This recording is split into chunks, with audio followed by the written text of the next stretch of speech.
Cuando estuve en El Salvador el año pasado, conversé con algunos amigos, algunos colegas, e hice lo que suelo hacer. Les pregunté cuál era la historia que teníamos que contar en Radio Ambulante, a qué personaje teníamos que conocer. Y varios, no unos pocos, sino varios me mencionaron este nombre, Salvador Alvarenga, un nombre que medio que me sonaba. Hola, ¿qué tal? Muy buenas noches. La historia de José Salvador Alvarenga, el célebre náufrago salvadoreño, que pasó 438 días en el mar. Sí, 438 días. Aquí le vemos con el pelo largo y la barba poblada a su llegada a Majuro, la capital de las Islas Marshall. Descalzo, vestido con harapos, pelo largo y alborotado y desnutrido. Apenas puede andar sin ayuda. Fue una historia que dio la vuelta al mundo. El salvadoreño que sobrevivió en alta mar por más de un año. Pero mis amigos me decían, no, ni te hagas la idea, va a ser imposible hablar con él. Y bueno, ahí quedó. Pero miren cómo es la vida. Un día, meses después, me invitaron a un programa de entrevistas en California y mientras miraba la programación vi que el otro entrevistado era nada menos que Salvador Alvarenga. Bienvenidos a Radio Ambulante, soy Daniel Alarcón. Ese mismo día hablé con Salvador y le propuse entrevistarlo. Pocas semanas después, nuestra productora Silvia Viñas estaba en camino a Los Ángeles. Para cuadrar una entrevista con Salvador hay que hablar primero con su abogado. En esos días en Los Ángeles, Salvador estaba visitando a familiares, haciendo entrevistas con la prensa y ha contado su historia muchas veces, pero cuando se sentó a conversar conmigo, noté que para él todavía es difícil recordar lo que vivió en esos más de 400 días en el mar. Su relación con el mar es bastante larga. Empezó cuando tenía unos 10 años. Empecé a meterme en las lanchas nomás por probar cómo se sentía. Y como vivía en la playa, pues me gustó siempre y ya. Salvador nació en Garita Palmera, un pueblo costero muy pequeño al suroeste de San Salvador. Su papá tenía un molino de harina y su mamá estaba a cargo de un supermercado pequeño, pero la mayoría de las personas que viven en Garita Palmera son pescadores, y uno de ellos, al que le decían Inés el Loco, le dio las primeras lecciones de pesca. Me llevaba para probarme si podía pescar o si no vomitaba o no me mareaba. Cosas así, pues si yo no me pasaba eso, pues, me gustaba trabajar siempre. Por eso, Salvador decidió dejar el colegio y empezó a trabajar como pescador. Ganaba algo de dinero y se enamoró de una chica del pueblo. Poco después tuvieron una hija, pero al mes de su nacimiento, Salvador se metió en una situación complicada. Estuvo involucrado en una pelea de bar y se tuvo que ir de Garita Palmera. Terminó en un pueblo chico de México que se llama Costa Azul, donde también trabajó en la pesca. Empezó como asistente de pescador y fue ascendiendo de a poco hasta convertirse en tiburonero. Éramos 37 tiburoneros. De esos, nomás éramos 4 los más valientes, pues le voy a decir, porque los metíamos mar afuera.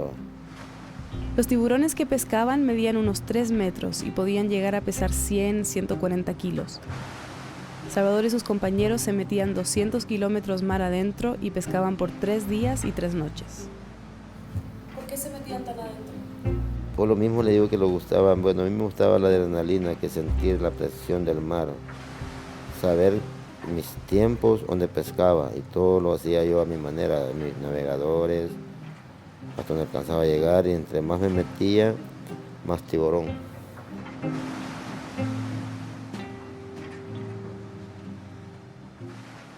Una mañana de noviembre del 2012, Salvador se despertó como cualquier otro día y se preparó para salir a pescar con su compañero, al que le decían Rey Pérez.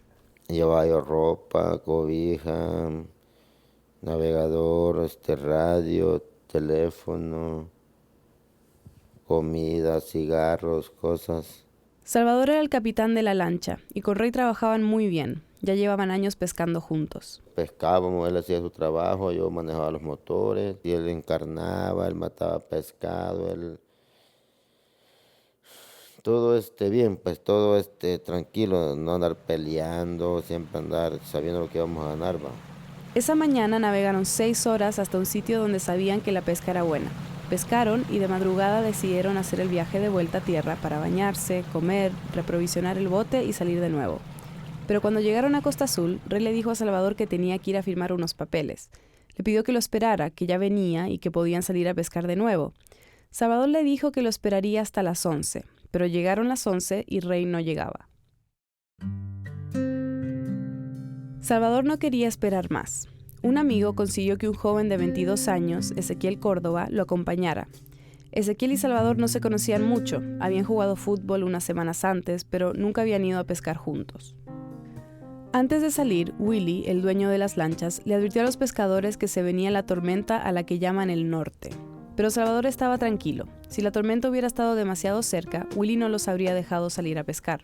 Pero como ese día faltaban 4 días para que entrara el norte Jocotero, pues yo sabía que iba y regresaba. Salvador salió con Ezequiel y aunque el mar estaba muy agitado, más de lo que esperaban, lograron atrapar bastantes peces. Pero Ezequiel no lo estaba pasando bien. Vomitó todo lo que había comido, tenía miedo. No tenía tanta experiencia como Salvador, recién estaba aprendiendo y no estaba acostumbrado a navegar en esas condiciones. Pero Salvador sí. Muchas tormentas, mal tiempo pues, lluvias, fuertes aires, feo, que tumbos.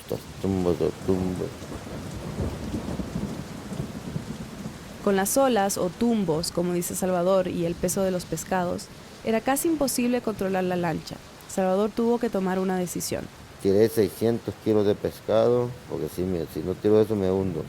No les quedaba otra que tratar de regresar a tierra, pero el regreso a la orilla, bajo las condiciones en las que estaba el mar, era complicadísimo. Les esperaba un viaje de unas 5 horas navegando por una tormenta que se ponía cada vez peor. No sabían bien dónde estaban. El agua que entró en el bote había mojado el GPS. Y para empeorar las cosas... Pues yo venía manejando los motores así. Cuando empiezan a hacer... Me apagaron. ¿Qué pasa? Jalémosle. No, nada. Me hice ampollas en mis manos. Aquí. Parando los motores que no se imaginan. Imposible, dije yo. Llamó a Willy, su jefe, con el radio que todavía funcionaba, para avisarle que los motores de la lancha se habían dañado. Estoy frente a boca al cielo, le digo, búsqueme aquí a 30 grados. No, pero era imposible. Después me habló. Imposible, con eso estábamos haciendo cuando cayó la ola y se llevó radios, se llevó cobijas, se llevó... Se llevó todo y casi se lleva a Ezequiel, que con el impacto de la ola se cayó al mar. Al impacto del tumbo, cayó, yo lo levanté del pelo. Lo metió de nuevo a la lancha, pero Salvador me contó que Ezequiel después le decía, hubieras dejado que me muriera, ahora no estaría sufriendo.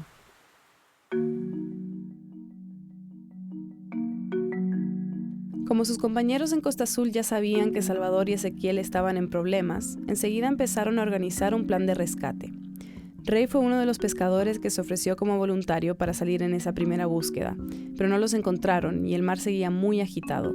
Durante los siguientes días, mientras el clima se calmaba, salieron más pescadores y autoridades locales a buscarlos, tanto por mar como por aire. 7 días en avión, una semana, no me encontraron. Mientras los buscaban, Salvador y Ezequiel seguían lidiando con la tormenta. Puras lluvias, puros nortes, puros mojados, fríos.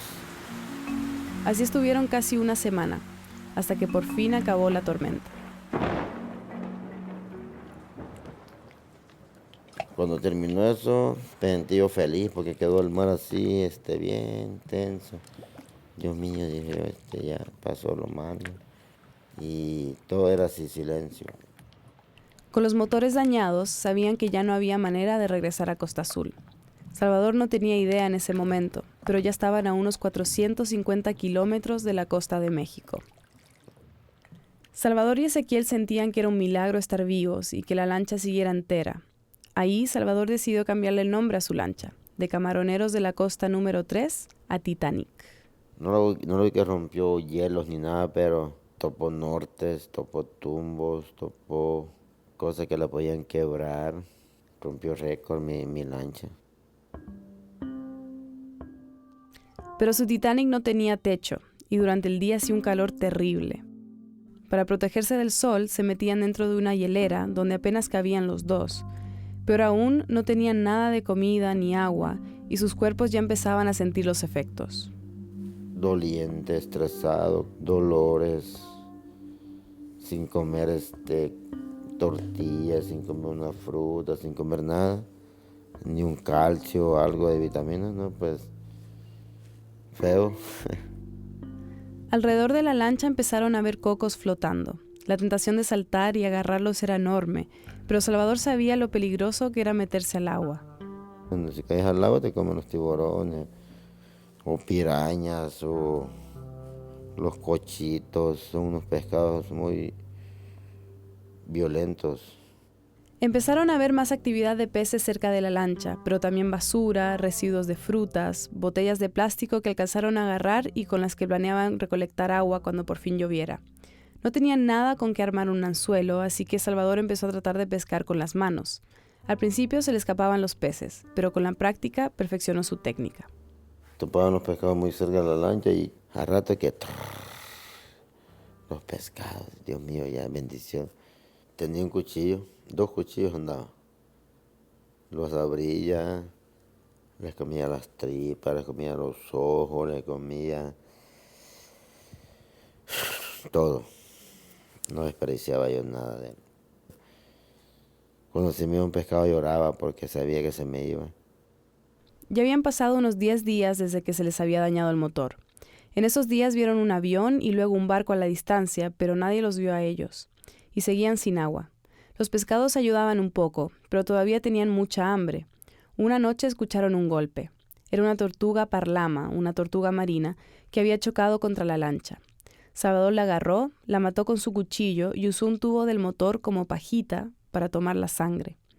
Ezequiel al principio no quería comerse la carne de la tortuga. Salvador lo tuvo que convencer y finalmente comió, pero nunca se atrevió a tomar la sangre. Me tomaba mis orines, tomaba sangre de parlama, de pájaro, de pescado, cosas así, cosas que mi amigo no lo hacía porque le daba asco. Salvador estaba dispuesto a todo con tal de sobrevivir. Es una combinación del cuerpo perfecto y el mente perfecto para este tipo de sobrevivencia. Este es Jonathan Franklin, un periodista norteamericano que escribió un libro sobre la Odisea de Salvador. Pasó meses con él y un año investigando su historia. Jonathan dice que fue una combinación de muchos factores la que ayudó a que Salvador sobreviviera. Era joven, estaba en sus 30, pero tenía experiencia, era fuerte y no era muy grande. Debe medir 1,60 m y en ese tiempo pesaba unos 60 kilos. Así que no necesitaba tanta comida y agua como una persona más grande. Entonces su cuerpo estaba muy ideal para y su mente tenía una fijación con lo positivo. Es muy, muy optimista. Él está tan seguro que se puede sobrevivir, de que cualquier desafío que se enfrentaba durante sus 14 meses, él tenía como 5 ideas de soluciones.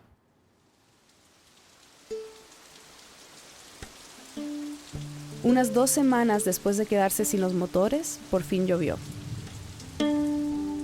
Bendición de Dios. Llovió como unos 10 minutos quizás. Agarramos agua y en la hielera, en las cosas de los motores, en las capotas. Qué rico el agua. Sentí yo más vida, sentía yo, Dios mío, qué bueno.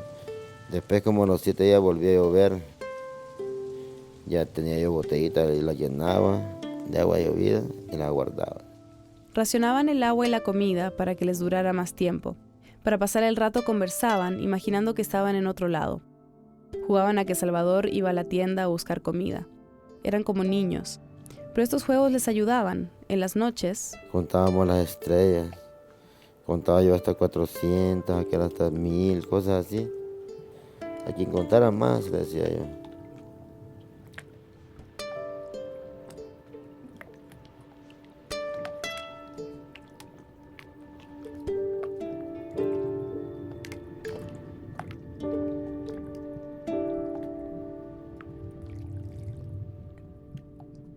Pero a pesar del optimismo de Salvador, era difícil mantener el buen ánimo. Es un estrés, pero no toda la gente soporta ese estrés ahí. Siempre iba pensando en la muerte y en uno. Se pone a pensar uno muy feo las cosas. Para Ezequiel era particularmente difícil. El niño lloraba mucho, clamando a su mamá, no sé qué, a sus hermanos. Salvador hacía lo posible para ayudarlo, pero un día Ezequiel tocó fondo.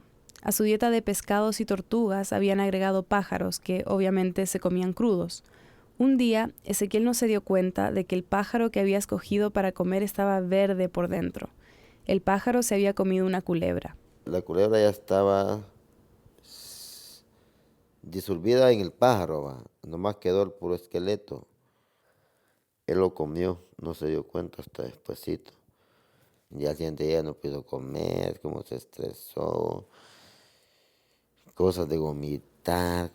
Ese incidente con el pájaro empeoró el ánimo de Ezequiel, que ya estaba por el suelo. Salvador seguía tratando de animarlo. Platiquemos algo en que sea mentiras, algo así. Yo creo que vamos a morirme así. Palabras duras. No digas eso, le decía, porque vamos a sobrevivir algún día. No, yo no creo, ya me dije que voy a puta. Salía el loco golpeándose en la lancha, queriéndose matar él mismo. Yo, calmate, me decía. La mañana del 15 de marzo del 2013, después de 118 días en el mar y a unos 4.600 kilómetros de la costa de México, Ezequiel falleció. Murió por hambre, murió por sed, murió por estrés, más seguro. ¿Cómo fue quedarse solo después de la muerte de Ezequiel? ¿Cómo te sentías? Pues solo llorando. Mi amigo se murió, decía yo. ¿Y yo con quién hablo? Nada más con Dios. Salvador sentó el cuerpo de Ezequiel en una banquita del barco y por varios días le siguió hablando. Buenos días, le decía yo, ¿cómo naciste, Ezequiel? Entre mi mente, pues bien, en cosas así, va. Y le preguntaba cómo era la muerte, estaba sufriendo. Después me dio la idea de que me andaba yo como siendo loco, hablando con un muerto y lo voy a tirar al agua así, cabal. Después de 6 días, decidió tirar el cuerpo de Ezequiel al agua y después se desmayó. Cuando despertó empezó una etapa muy diferente para Salvador. La soledad a veces era tan terrible que varias veces pensó en suicidarse. Me tiraba a la lancha y algo como para ahogarme. Luego me arrepentía, me regresaba a la lancha. No me comía ni un tiburón. Era un peligro, pues yo decía, me tiro al agua a ver si algo me come. No, nunca me tocó nada. Pero yo le pedía gracias a Dios, le decía, Dios mío, dame direcciones. Que me quite los malos pensamientos de matarme. Y así siguió, flotando por el Océano Pacífico otros 300 días, sobreviviendo a punta de peces y pájaros crudos, solo. Jonathan, el periodista que mencioné antes, me dijo que lo que más le sorprendió fue que Salvador no se hubiera vuelto loco. Que él es capaz de sortear emocionalmente todas estas situaciones. Él conversaba con el mar, conversaba con las nubes, siempre estaba dando gracias a su barco por llevarlo. El 15 de enero del 2014, 424 días desde que se le dañaron los motores de la lancha, Salvador empezó a ver unas luces muy a lo lejos. Las vio durante días y temía que su lancha, con la corriente del mar, pasara de largo. 2 semanas después, empezó a ver muchos pájaros. Porque ellos solo se caían en la lancha. Dios mío, cuánta comida, vos decía, yo ni los agarraba, que ellos solo caían hasta abajo. Mío yo árboles. Dios mío, costa. Estoy alucinando, dije yo. Salvador calculó que estaba a unos 20 kilómetros de la orilla.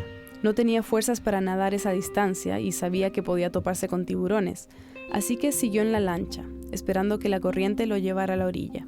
Me dormí media hora después de ver la costa. ¿Va? Ay, que bien lleno, sabroso, tomé un poco de agua. Cuando despierto, Dios mío, me salvé ya. Estaba muy cerca a la orilla. Agarró su cuchillo y se lanzó. El agua le llegaba a la cintura, pero no podía caminar. Tenía los pies hinchados y le ardían. Así que gateó hasta llegar a la arena seca. Era una isla deshabitada. No veía personas ni edificios, solo playa y vegetación.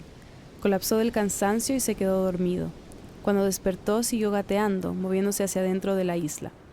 Había llegado a una islita pequeña que es parte de Ebon, un conjunto de 22 islas en las Islas Marshall. Si visualizan en su mente un mapa del mundo, las Islas Marshall se ven como un montón de puntitos muy chiquititos al noreste de Australia, entre Australia y Hawái.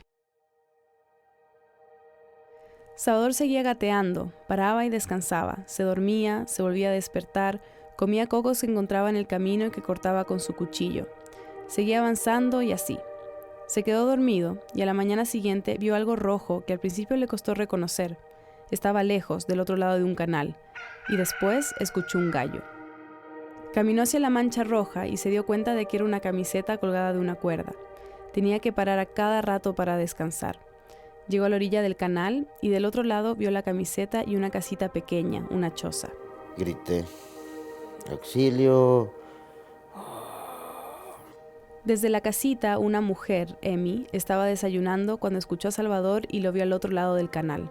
Russell, su esposo, se asustó al verlo. Salvador estaba casi desnudo, flaco, con el pelo largo y con barba, pero Emi insistió en que tenían que ayudarlo. Así que salieron de su casa y se empezaron a acercar al canal. Salvador estaba del otro lado. Me vieron peludo, desnudo y con el cuchillo. Y yo quería abrazarlo, pues, pero como había un canal donde tenía que yo pasar, me daba miedo el agua. Volver al lago, meterme, decía, Dios mío, no puedo. Russell le gritaba en inglés que tirara el cuchillo. Salvador no entendía inglés, pero entendió las señas y no quería deshacerse de su cuchillo. Había sido clave en su supervivencia. Pero se resignó y después de tirarlo al agua, se arrodilló y empezó a rezar. Ahí Russell se acercó. Me abrazó y me dio una camisa, me levantó como bien flaquito yo. Emi y Russell lo vistieron y lo llevaron a su casa. Salvador estaba aterrado. No había visto a otro ser humano por más de un año y no tenía ni idea de dónde estaba. Pero Emi y Russell le dieron comida, agua, ropa y poco a poco Salvador empezó a sentirse más cómodo. Trataba de comunicarse con ellos a través de señas. Le pasaron un lápiz y un papel para que escribiera. Ellos no hablaban español, pero Russell agarró el papel y navegó hasta la isla principal de Von. Ahí Russell le pasó el papel a un niño y ese niño se lo pasó a la alcaldesa, quien entendió algunas palabras del mensaje como amigo, mamá y papá. Los rumores de que había llegado un náufrago a una de las islas de Von ya estaban rodando por ahí. Un grupo de 3 personas, la alcaldesa, un policía y un antropólogo, se organizaron y se fueron en bote hasta la casa de Emi y Russell. El plan era averiguar más sobre Salvador, ver cómo estaba y llevarlo de vuelta a la isla principal de Von. Pero claro, el viaje a esa isla era en bote. No, yo me quería correr, yo no me quería subir. Otra vez al mar, decía yo. Pero los capitanes, ya ves, pues, me sentaron en una silla y me dijeron de que no me preocupara, que me pusieron una cosa como salvavidas, algo para que no pensara mal yo. Llegaron a las oficinas municipales de Von, y mientras los oficiales se comunicaban con Majuro, la capital de las Islas Marshall y la ciudad más grande, no paraba de llegar gente para ver a Salvador. Mientras tanto, Salvador estaba desesperado de estar ahí, en Evon, rodeado de esa gente, sin entender nada y sin recibir la asistencia médica que necesitaba. El 31 de enero, 2 días después de que llegó a tierra, salió el primer artículo sobre Salvador. Y unos días después, por fin llegó un bote oficial de la policía para recogerlo y llevarlo a Majuro. Ese es el momento que todos vimos en las noticias. Salvador saliendo de un barco, con ropa que le queda grande, con una lata de Coca-Cola en la mano, barbudo y tambaleándose mientras lo ayudan a caminar por la rampa que sale del barco. Afuera lo esperaban periodistas y personas de la isla que querían ver al ya famoso náufrago. Y ahí empezó el acoso de los periodistas. Quebraban ventanas para que yo les dijera así como estás ahorita. Y yo no quería hablar nada, pues. Había muchas dudas sobre la veracidad de su historia. El relato del náufrago plantea todavía muchas interrogantes, tanto para el... 13 meses a la deriva en el mar. Y no estás comiendo las 3 comidas, 4 comidas diarias. Y mirá cómo está el hombre. La colación. Y lo otro que pensé... Lo dudo porque, estando en una lancha en medio del mar, ¿cómo agarra una tortuga? Mientras Salvador estaba en el hospital de Majuro recuperándose para poder volver a El Salvador, autoridades y periodistas trataban de corroborar que lo que contaba era verdad. Para muchos, como Jonathan, el hecho de que Salvador quisiera no tener nada que ver con la prensa demostraba algo. Si tú vas a hacer un fraude, tú quieres manipular a la prensa, no evitar la prensa. Entonces, para mí era buen señal que él no quiso dar ninguna entrevista, casi un comprobante de que algo verdadero estaba pasando. Unos meses después, ya estando en El Salvador, confirmarían su historia usando un polígrafo. Después de 11 días en las Islas Marshall, los doctores dijeron que ya estaba lo suficientemente bien para viajar y regresar a El Salvador. En el video de su llegada, se ve a Salvador ya afeitado, con el pelo corto, saliendo en una silla de ruedas empujado por unos funcionarios. Se ve el flash de las fotos. Detienen la silla frente a un micrófono, se lo dan Pero Salvador no puede hablar. Coge el micrófono, suspira, mira para abajo y se escucha muy bajito que dice: no hallo qué decir. Trata de nuevo, pero no puede. Y después empiezan unos aplausos. Un funcionario toma el micrófono y le pide comprensión a los periodistas y a la gente que está ahí esperando. Pero después se escucha a periodistas acosándolo cuando le gritan: ¿cómo te sientes en tu país? Y una funcionaria exigiéndole: saluda, saluda. Ya en el hospital, cuando lo entrevistaron del Ministerio de Salud, Salvador pidió que lo dejaran tranquilo. Don José, la población quiere saber cómo se encuentra. Me encuentro bien. Quisiera de que me dejaran tranquilo. No más preguntas, ni más fotos, ni más. Quiero estar solo con mi familia, pasar yo bien, y nomás eso. Ya. Muchas gracias.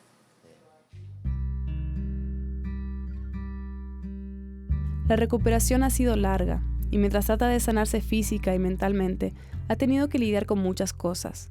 Algunas felices, como reencontrarse con su hija Fátima, que no veía desde que era un bebé, y con sus padres.